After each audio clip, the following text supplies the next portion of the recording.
Here, we'll get going. All right. Call to order the meeting of the Minnehaha Creek Watershed District Board of Managers, November 5, 2020.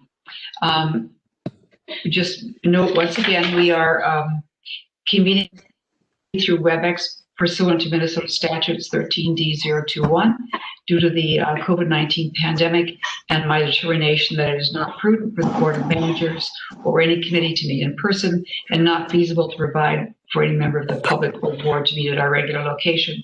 Until this determination is withdrawn, the meetings of this board and committee will be convened by electronic means. All meetings will be noticed and conducted in accordance with the statute, all applicable portions of the open meeting law, and all both will be taken by roll call. It's good to see you there. So first we will start off with the roll call for attendance. Manager Miller, we know, is not here. Manager Olson? Here. Manager White is here. Manager Rodness? Here. Manager Loftus? Here. Manager Hejmati? Here. Manager Maxwell? Here. Thank you. Are there any members of the public here who wish to address the board?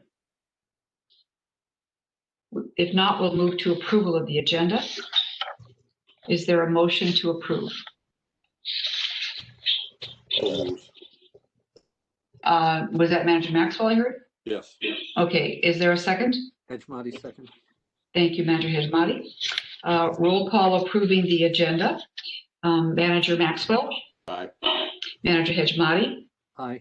Manager Loftus? Aye. Manager Rodness? Aye. Manager White votes aye. Manager Olson? Aye. Agenda is approved. Under information items this evening, we have the Q3 financial report.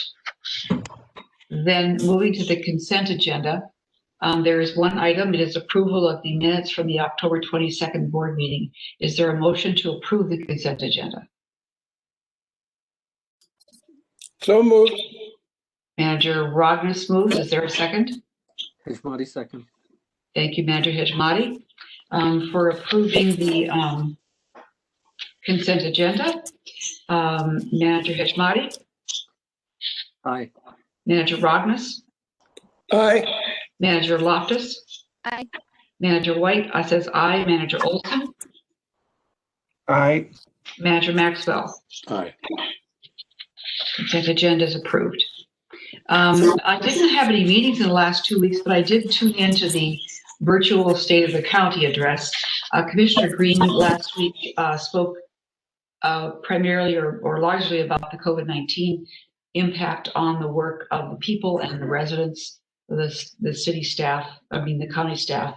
She talked about she highlighted the Race Equity Advisory Council and the Climate Action Plan adoption. It was a brief presentation, not at all like the usual social event that it has been, a networking event. Very different. The upcoming meetings and event schedule is in our agenda, and it shows that I'm the assigned liaison for the Citizens Advisory Committee. It shows our next committee and board meeting on the 19th, and then it shows meetings on December 1st, but I have a thought for us. That was set on the Tuesday because of the MOD annual meeting. But on that Thursday night, when we would normally meet on a Thursday, there's only a trivia contest. So if the board wished, we could change back to the 3rd, which it would have been. And I think that's a little easier for preparation of the board materials for staff too, to have it on Thursday. How do people feel about that? I would agree with that.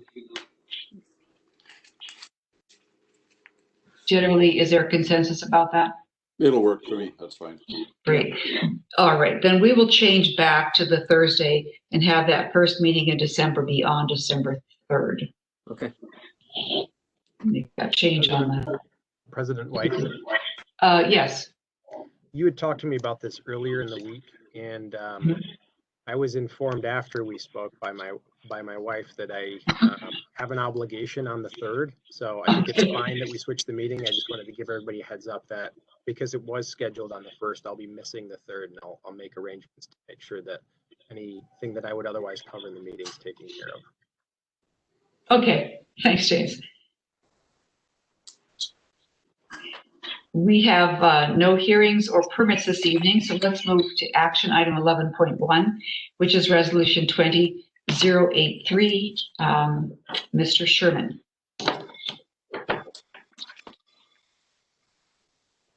Great, thank you. I'm just going to share my screen.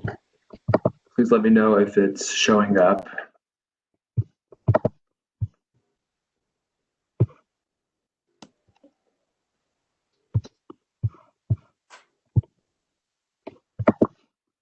Yep. You're good.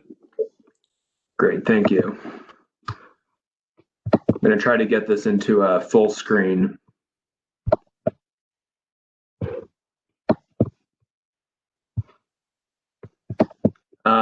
My computer appears to be frozen, so can everyone see this well enough?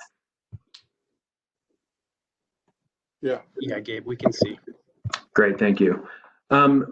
President White, Board of Managers, I'm here before you this evening with Resolution 20-083, authorization to contract for a site survey for 325 Blake Road Regional Stormwater and Greenway Project.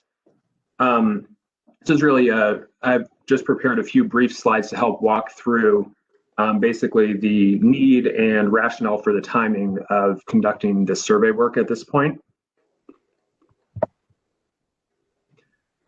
So I will plan to walk through just where we're at and very briefly the overall project timeline for the 325 Blake Road project, get into the quote solicitation process and response, and then provide staff recommendation, and of course take any questions. So for some brief background, back in August, if you recall, we executed a cooperative agreement with the City of Hopkins, and at the same time released a request for proposals for design services for our capital project at the 325 Blake Road site. We're now into November, and over this month and next month, we do plan to select a designer and move into contracting with that design team. So we thought that it would be prudent to conduct an existing condition survey at this time. So by the time a designer is brought on board, we're not delayed by a month or so to conduct this sort of work. That really has to take place no matter which design team is ultimately selected. And then that would allow us to move into the new year with that survey in hand and really get into the design work without any further delay.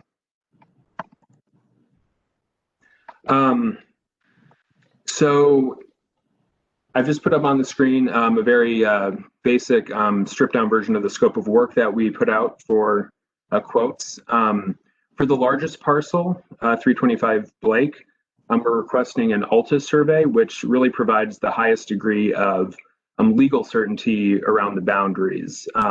And that would accommodate any future real estate transaction that would occur with this parcel. If the board will recall, there's also several other parcels contemplated as part of the overall project. Highlighted in blue with 415 inside is the remaining triangular parcel of Cottageville Park.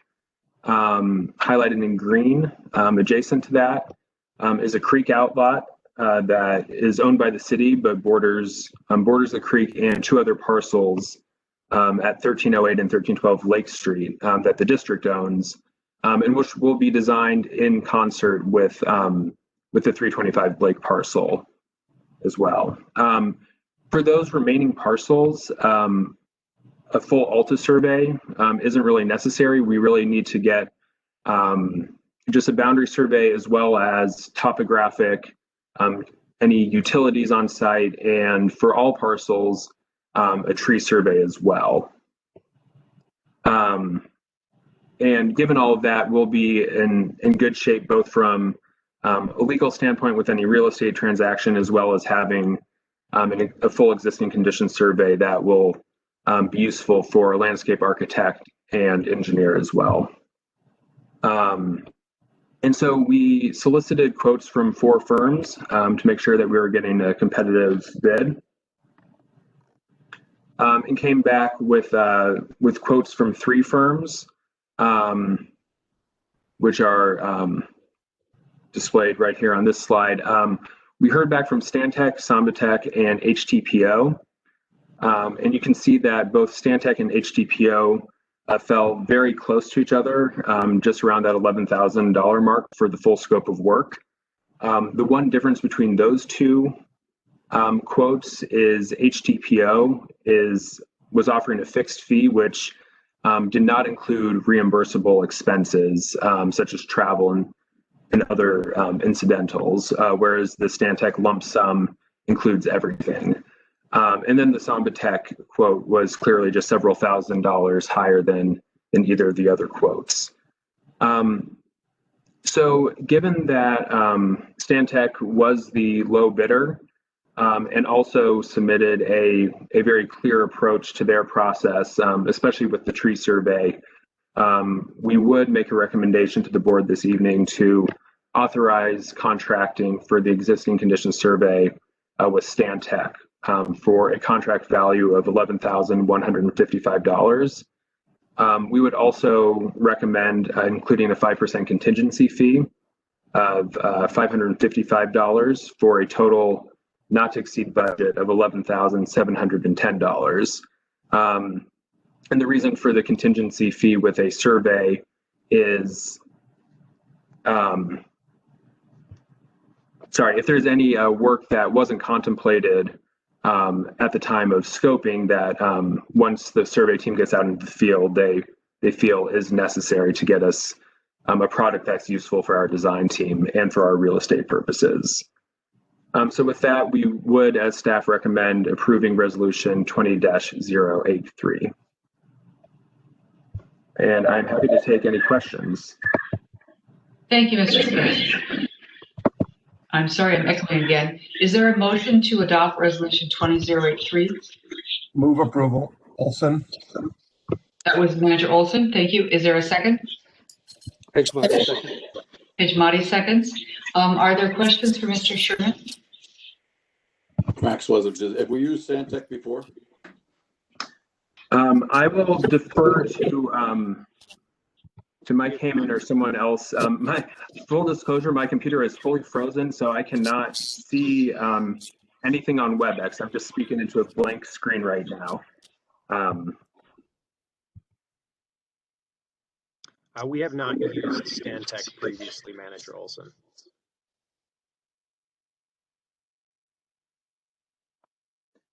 I would note that I think what we're requesting is fairly standard for any firm that is licensed to do the survey work, and you know, there would have been several. I'm sorry, I'm echoing a bit. The scopes of work that we received back were quite similar from all the firms, which demonstrated to me that they all had a fairly similar understanding of the work we were requesting.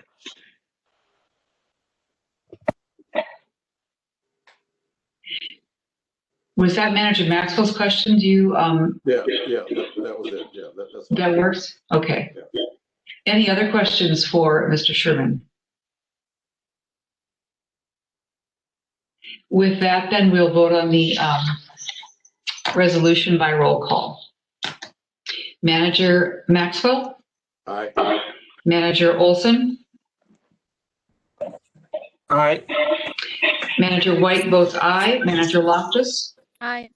Manager Rognus? Aye. Manager Hejmati? Aye. The resolution is adopted. Thank you, Mr. Sherman. Moving to the next item.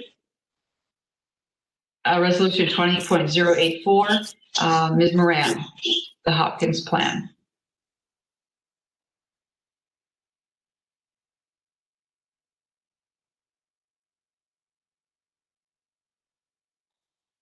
All right, can everyone see my screen and hear me okay? Yes. Okay, great. All right, well, good evening. So the action item I'm bringing forward tonight is Resolution 20084, requesting the approval of the City of Hopkins Local Water Management Plan.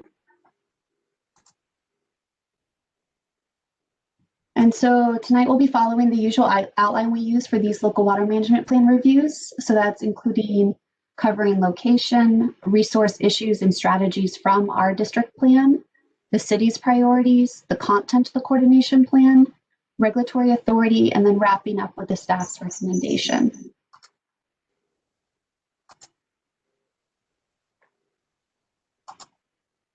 And so the city is entirely within Hennepin County, and it's partially within our district boundary, as you can see here on your screen.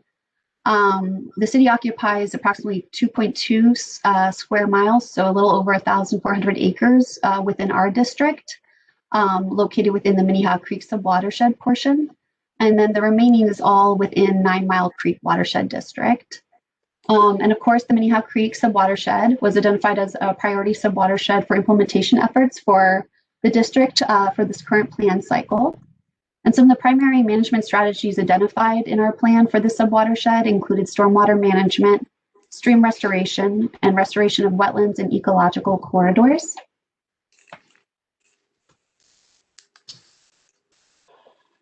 And so as you can see on the map here on your right, the city is located in the south central portion of the Minnehaha Creek subwatershed in that red circle. The city is entirely built out, and redevelopment activities within the city are also occurring as the population in the surrounding areas continue to grow. Of course, the major receiving water body in this area is Minnehaha Creek, which is impaired for fecal coliform bacteria, chloride, low dissolved oxygen, fish and macro invertebrate communities. And the city has been assigned a nutrient load reduction under the Minnehaha Creek Lake Hiawatha TMDL study. And so the issues with this area of the subwatershed include excess nutrients, localized flooding, degraded and disconnected corridors. And some of the priorities identified include the stormwater management, stream restoration, that corridor connection piece, and also that land use and water planning integration.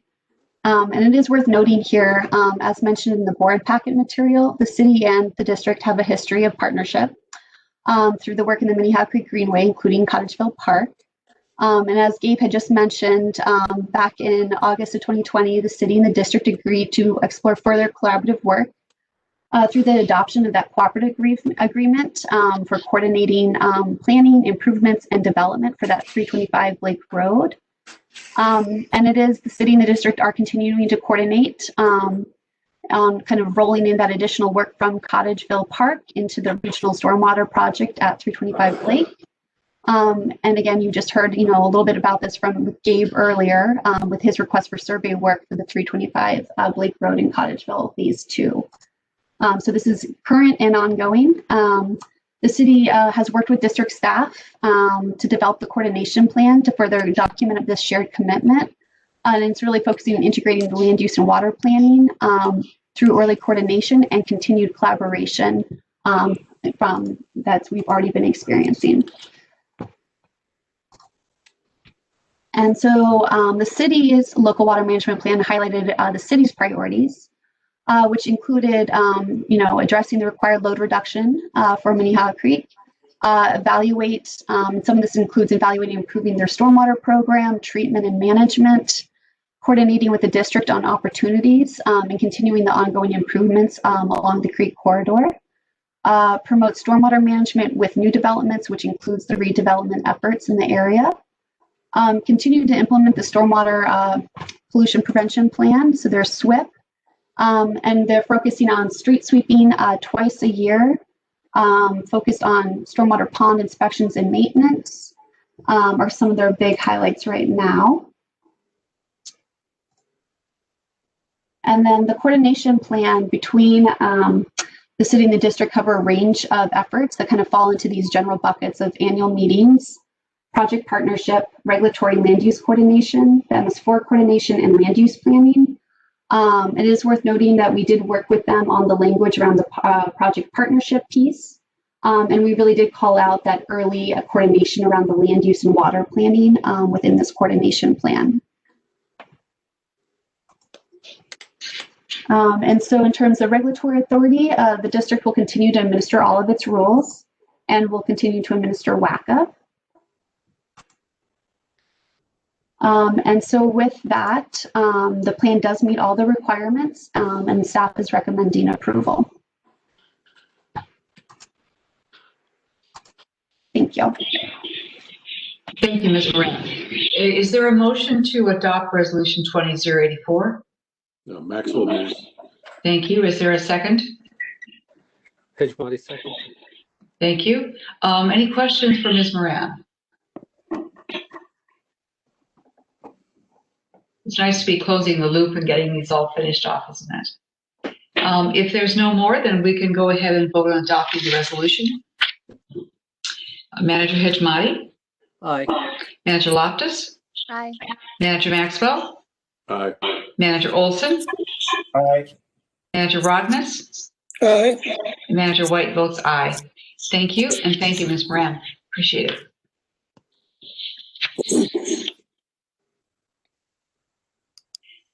Next on our agenda is a discussion item for the Long Lake Creek Partnership update from Ms. Christopher.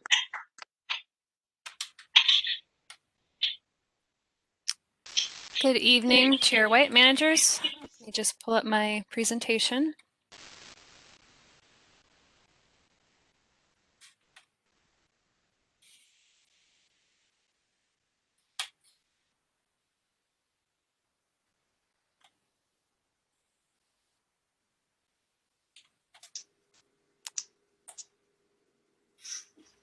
All right.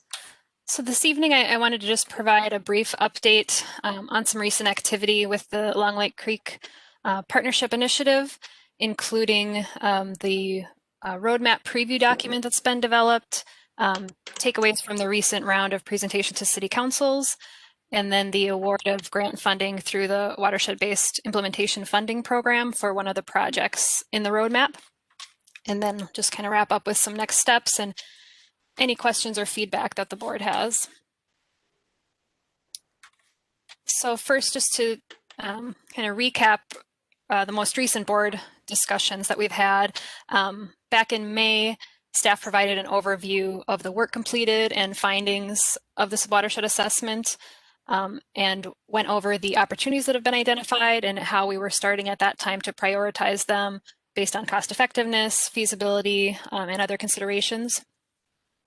And then we also discussed a high-level framework for implementation, including how we were thinking about roles, timelines, and funding strategy. From there, staff discussed the same information with each of the partners in a round of individual meetings. And then in August, we came back and provided the board with an update on those meetings and outlined the planned next steps of developing this interim deliverable that we've called the preview, and then presenting to city councils. Also at that meeting, we received authorization to apply for grant funding for the Woolsfeld Ravine project that I'll talk about a little more in a moment. And so the roadmap preview that was included in your packet, really the purpose of that was to provide, again, an interim deliverable to provide an introduction, mainly for the city councils, as well as the Long Lake Waters Association members to the findings and recommendations that came out of this watershed assessment. And so that document includes background on the partnership, a summary of the work and the high-level findings that came out of the assessment, the opportunities that were identified and how those were prioritized. And then it outlines the implementation framework. So kind of the general thinking behind for roles and then funding strategy for how we're going to get this work implemented. And then it also focuses in on the near term or kind of 1 to 5 year priorities for implementation in each of the cities.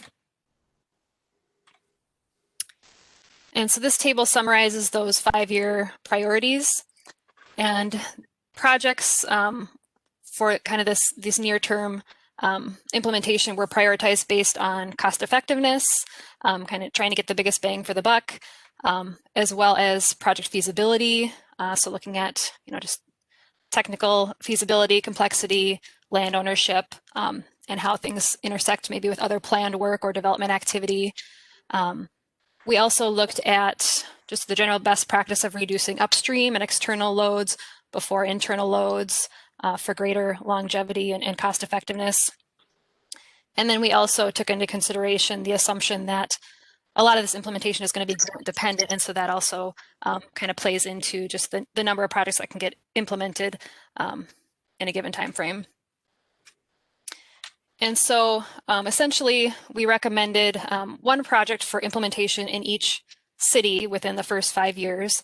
And this again includes that Wohlsfeld Ravine project that we'll talk about that we've already secured some funding for. And then it also includes projects that we recommend investigating or doing further development on within this first 5 years. And that includes 2 that our research and monitoring staff are planning to do some further investigation on in the next few years. And these are the County Road 6 Regional Stormwater Pond retrofit. So staff is planning to do some additional monitoring out there starting next year to get a better sense of the effectiveness of that pond currently and what the retrofit opportunities might be. And we have also already had some conversations with the landowner, and they have some development plans and are pretty amenable to working with us. And then the other is Swamp Lake Internal Load Management.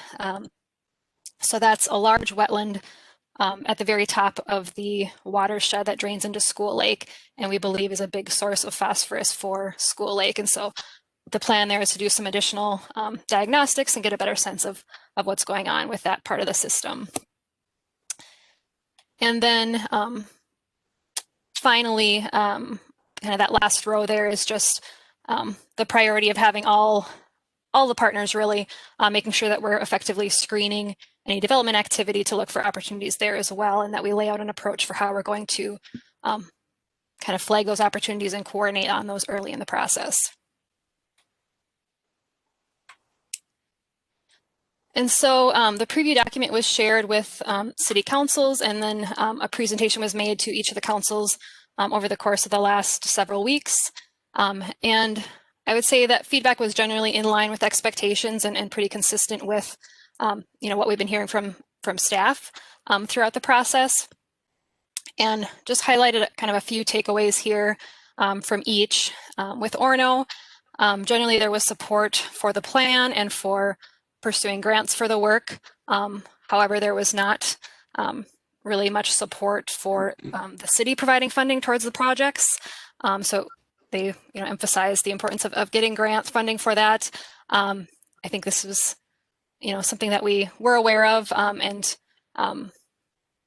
was raised back when we were looking to do some carp removals and getting all the partners to contribute to that work. For Long Lake, again, there was support for the plan and pursuing grants, and I think more of a willingness to contribute to these projects, but just a concern about the scale of some of them. Particularly for Long Lake, it's kind of some of the large dollar projects, over $1 million, to do regional treatment in the more developed downtown area. And so just a concern about their budget and their capacity for that, and really a reliance on grants again. And then they did raise concern about the buy-in of partners, particularly Orono, knowing that a lot of these projects have both Long Lake and Orono drainage areas contributing to those projects, and we'd really need kind of the buy-in of both partners to advance those. And then for Medina, the Medina Council was very supportive and very appreciative of the district's work, particularly in obtaining grant funds already for this first project.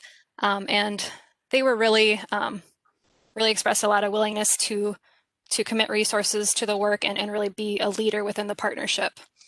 And they actually took action that night that I presented to implement the project, the Wohlsfeld Woods Ravine project, and provide the match funds to cover that.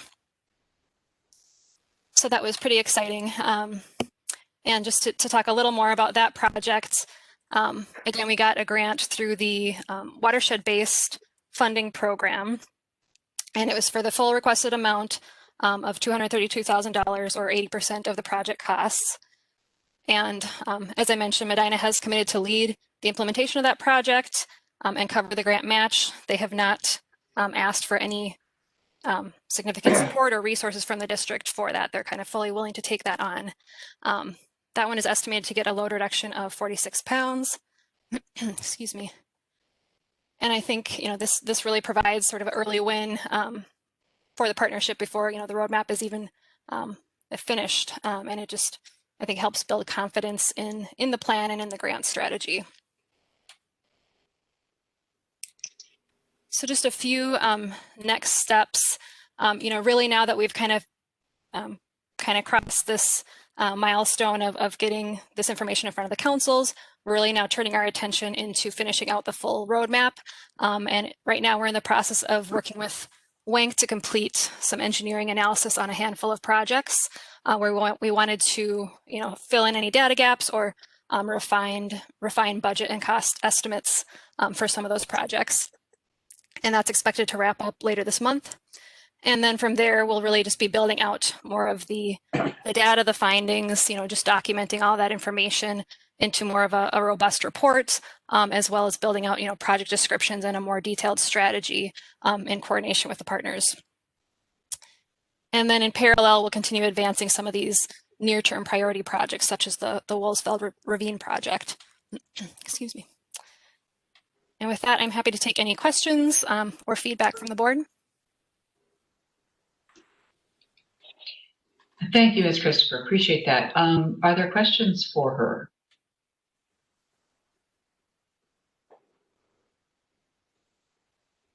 No, it sounds like she's doing a really good job of working and you're doing everything good.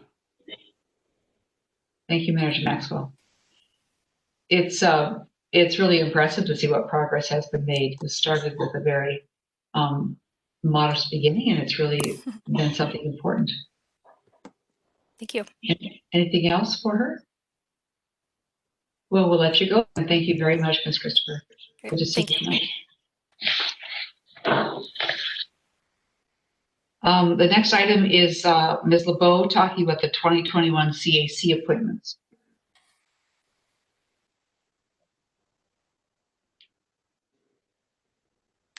Hello, I just need a moment to share my screen.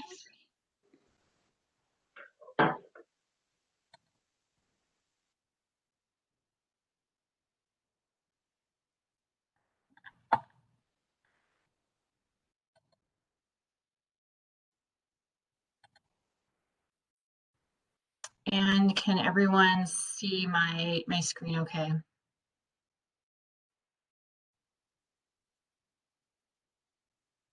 We can. Okay. Great, thank you. Yeah, I was nodding, but I could All tell right. you couldn't see me. Well, good evening, managers. The purpose of tonight's discussion is to discuss the district's approach to the 2021 Citizen Advisory Committee reappointments within the context of the COVID-19 pandemic and the planned CAC reassessment. These are the two primary factors which impact the 2021 appointment process. And the first one I will cover tonight is the pending CAC reassessment. So the CAC will be undergoing a reassessment to ensure its focus remains in alignment with the district. And over the years, the purpose of the CAC has consistently evolved to reflect the focus of the district.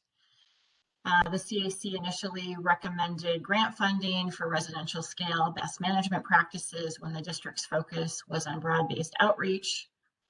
And as the district has changed its focus to high impact projects and policy change, the committee's role to provide strategic advice on the district's major initiatives and organizational change management has been its primary focus.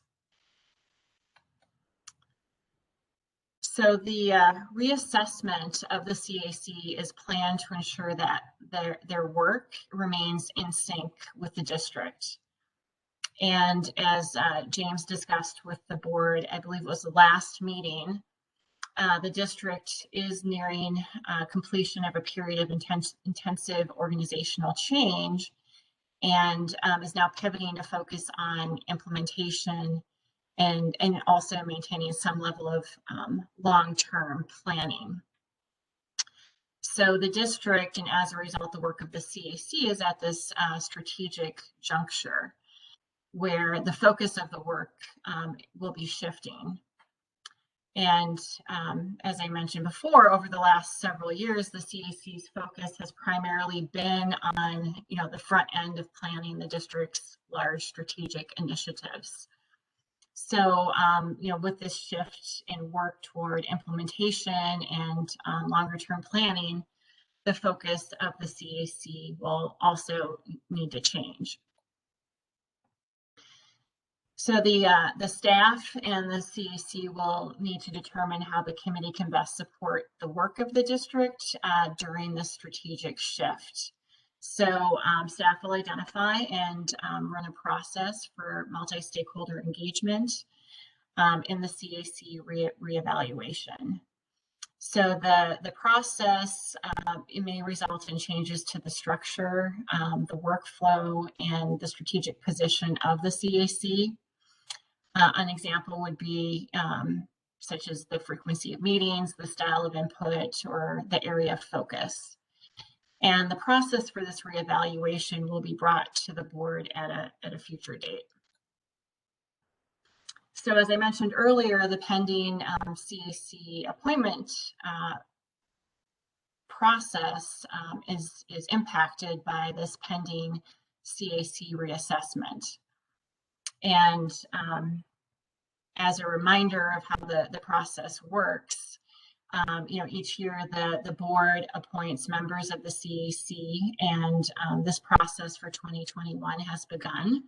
So in October, staff assess the interest of current members in being reappointed to the committee. And typically, if there are committee vacancies, new members are solicited to fill those vacancies in November. And then at the last board meeting in December, the board makes the final appointments to the CAC. The current membership of the Citizen Advisory Committee is 12 members. And as listed here, you'll see that 5 of them are from the western area of the district, which include the cities of Long Lake, Minnetrista, Orono, and Plymouth. And then 7 members are from the eastern portion of the district, including the cities of Hopkins, Minneapolis, Minnetonka, and St. Louis Park. So if you look at this map, you'll see the geographic distribution of the existing members, and we have been informed that 11 of the 12 members are interested in being considered for reappointment, and we have 1 member who will not be returning in 2021, and that's indicated by the red dot here, and that person is from Hopkins.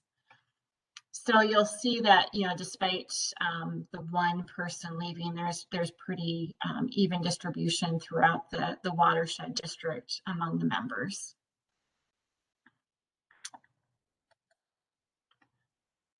So as identified previously, the 2 factors which impact the 2021 process are COVID-19 and the pending CAC reassessment. In regards to COVID-19 impacts, the pandemic in general has created some challenges to keeping a volunteer committee of this size engaged virtually. And those limitations don't make it an optimal time to add and retain new people. And then the CAC, as I mentioned, will be undergoing a reassessment process to ensure the focus of the CAC remains in alignment with the district. And it's anticipated as a result of this process that the focus and structure of the CAC will change. And this creates an unclear role for any new members who could be brought on. So based on the identified factors that I just covered, staff are recommending that the existing members of the CAC are reappointed and the vacancy is not filled in 2021. So with the existing CAC members, as I pointed out earlier, we have pretty good geographic representation. The staff and CAC currently enjoy a good working relationship. And then as we identified, we also anticipate there will be some changes in the purpose and operations of the CAC as a result of the reassessment process. And really feel like this process should be completed before a new volunteer is added to the committee. It's also, more difficult to bring on a new member without an in-person meeting. So in consideration of these factors, staff are recommending that the vacancy is not filled and the existing volunteers are reappointed, as I mentioned. So I will pause here to then kind of open it up for discussion among the board. First of all, I'd like to answer any questions that people may have about the appointment process recommendations that I just covered.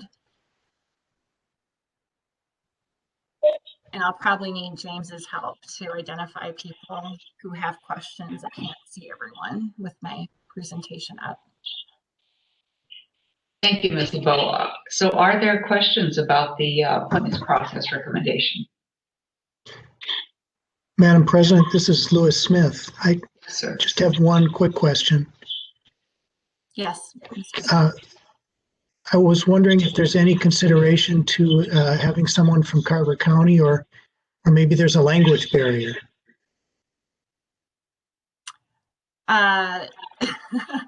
Well, we've typically have opened up the process to anyone who's interested, and so we will certainly be examining what the composition of the CAC should be in light of the new focus of the organization. So I think it's pretty open at this point.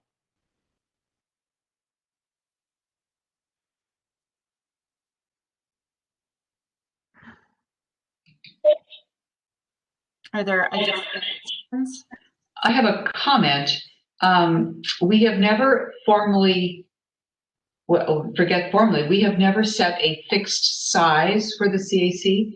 So, it isn't exactly a vacancy if Ms. DeVete is not replaced, just as a point of language. That's correct. We're the district is required by statute to have a committee a size of 5, but beyond that, it's at the committee, the board's discretion. Any other thoughts about the appointment process recommendation before we move on?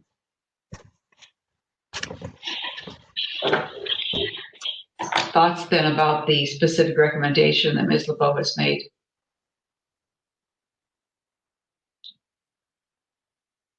Questions about the CAC reassessment? I did have one. I was on mute for a second. Okay, go ahead, Manager Maxwell. When we go back, is that kind of evaluation, see how big it should be at the end then? Over the next year, we're going to look at that to see how many members we should have? I think the first thing to determine is the role of the CAC and to have the structure and operation be informed by that new role and purpose. So the size and the structure should fit the function of the CAC. So those are the things that will be explored. So that, the size could potentially change. Okay, and that's good. I think you don't want to get too large where everybody loses focus. If you really keep it to a smaller number, everybody stays more focused and can communicate a little bit closer too. Yes, thank you, Manager Maxwell. This is Arun Hejmadi. I have a question. Yes, go ahead. Okay, thank you. This process of reassessment, is that going to start right away, or is it, how is that going to roll out? Is it going to be like starting the next meeting, or what are your thoughts about how it's going to roll out? Manager Hejmati, we are still in the process of determining the timeline for that, but it will occur, toward the end of this year, beginning of next year, sometime within that time frame. Okay. But soon. So we're thinking of sort of the first quarter of 2021 starting think now. That's some of the initial thinking. It still needs to be discussed, but yeah. So some of that discussion is going to be done in the first quarter, and then brought back to the board, and then maybe go back and forth a couple of times. So it looks like it's going to be like probably a 6-month process or so. I don't know that it'll be that long. I see. Okay. And as I said, we still need to have discussions around that, but Okay. Looking to have that, early next year. Okay. All right. Is some of the initial thinking. Okay. So while is the CAC then going to be participating in this discussion while they're doing some of the work that they've been contributing? Like they've come up with great ideas and things on some of the work that has been done. Are they going to? I guess I'm trying to figure out how this is going to unfold. That is, are the meetings going to be primarily about the content that is brought to them, and the thinking about the reorganization and the reassessment and so on is going to be done separately, or is this going to be combined? How is that? Have you had any thoughts about that, or am I asking a question that's too premature? No, that's a good question, Manager Hejmati. So the CAC is currently involved in the climate adaptation conversations. They have another one this month. They'll have a follow-up meeting either December or January. And then I would envision at some point early in the year, they would then start taking up some of this work to talk about the new focus of the CAC. But again, this is something that still needs to be discussed further before a specific process. That's what I thought. I thought that sounds like you're at the very beginning of the process. And so we are. And so it's, in fact, probably the next couple of meetings, thoughts about how to develop this process is probably going to be discussed. Correct. Oh, okay. All right, that makes sense. Are there any final questions either about the appointment process or about the upcoming CAC reassessment?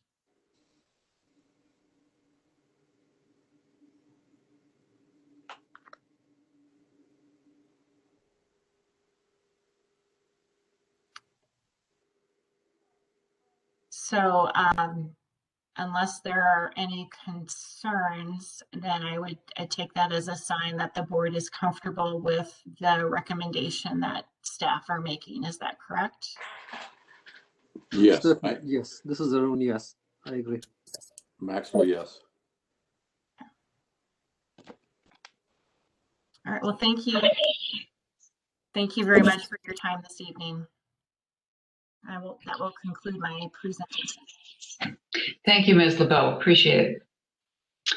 Last item up is the administrator's report. Mr. Whisker.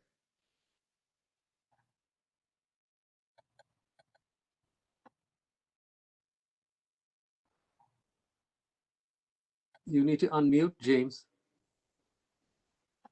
I got it. Thank you, Manager Hejmati, for looking out for me that way. I was a good 20 seconds in there. Yes, I noticed. You have to start over again? I'll start from the top. So thanks, President White and Board of Managers. I just have one update for you this evening. It may take me a few minutes. It's in relation to our ongoing dialogue with our friends over at the City of Greenwood, and following our most recent communication with Councilmember Fletcher regarding their request, or his request, for our consideration of $345,000 of spending for AIS programming. I did receive a phone call and had a conversation with Councilmember Fletcher, and I just wanted to tonight tick through some of the highlights of that call for you so that you're up to speed. So number one, Councilmember Fletcher noted that while we communicated back out that the watershed district's budget and levy had been certified to the counties on September 15th in accordance with statute, he had observed that we're obligated to consider comment through into November and December under the Truth in Taxation law. I mirrored back to him that we were obviously aware of that obligation, and the deadline for that comment was set when we certified the budget and levy is November 19th, and obviously we'd respect that, but also articulated that the main reason for the response that we provided was really the overall alignment of his request with the watershed district's program and strategy. And moreover, that as we've articulated repeatedly in the past, we've taken 3 to 5 years to carefully and strategically move away from some of the programming elements he had requested funding for, and we've done so in close coordination with former partners who used to receive that funding. And so that on whole, it just really wasn't aligned with the direction that we were going, and that we had some questions about the elements that he'd provided in his list requesting funding for that would just take time to look at more carefully, and we simply didn't have that time in November. And that really what he would be asking is for us to supplant other programming or projects that had undergone a more careful evaluation, maybe had some years of planning behind it and some partnerships to fold in these requests. And that was the basis of the board discussion as we relayed his last communication, and that's why we provided the response that we did, that we weren't inclined to incorporate that into the 2021 budget. To that, Councilmember Fletcher let me know that we would be receiving an official letter from the city and the city council related to the comment period. And I think just simply, if I had to guess, restating their request for the board to consider the line items in the programming. And then he clarified that it wasn't his expectation that the board would consider the full $345,000 in funding, but that he thought that we might be more apt to consider one line item or two line items in an approximate amount of $50,000, and asked if I might be able to point him in the direction of a board member that he might be able to work with to champion one of those line items that was interested in bringing that forward as a good faith effort to rebuild our AIS programming moving into 2022. So with that being sort of his last question, what I reflected back to Councilmember Fletcher is I thought it was unlikely based on the last series of discussions and the macro context the organization is in and the conversations that we've had around this topic over the last 3 to 5 years with our partners, that I found it unlikely that in November or December there'd be a 180-degree reversal on that position that was seemingly well established. And as far as a board champion, what I offered to him is that he could come address the whole board together if he's going to be providing a letter, and just reminded him that he did have access to 2 liaisons to this dialogue in President White and Manager Loftus that had already sat down and talked this through with him. So that's an update on that. In somewhat related news, I suppose, the fall LMA newsletter has a cover and a headline that the water is clear, but is the lake healthy? And it's really positioned around the fact, or their opinion, that agencies that are charged with managing and stewarding Lake Minnetonka work in silos, that their views towards lake management isn't necessarily holistic, and therefore LMA is the one that's the tip of the spear and carrying the burden on AIS programming. And since we've received similar inquiries from them in the past, and they were CC'd on Greenwood's initial round of letter writing, I just wanted to take a moment to provide that as added context this evening. And that's a newsletter that President White was kind enough to forward over to me. So a couple of updates regarding our AIS dialogue. out and around the Lake Minnetonka community. And I'll finish there and see if there's any questions about that or anything else. Thank you, Mr. Whisker. Are there questions? When do you expect a letter from the city council? Before the end of the year? Yes, Manager Maxwell, the deadline that we set for taking comment pursuant to truth in taxation, when we certified the budget and levy by board resolution in September, we set a date of November 19th. So I would expect us to receive a letter in advance of our next board meeting. Okay.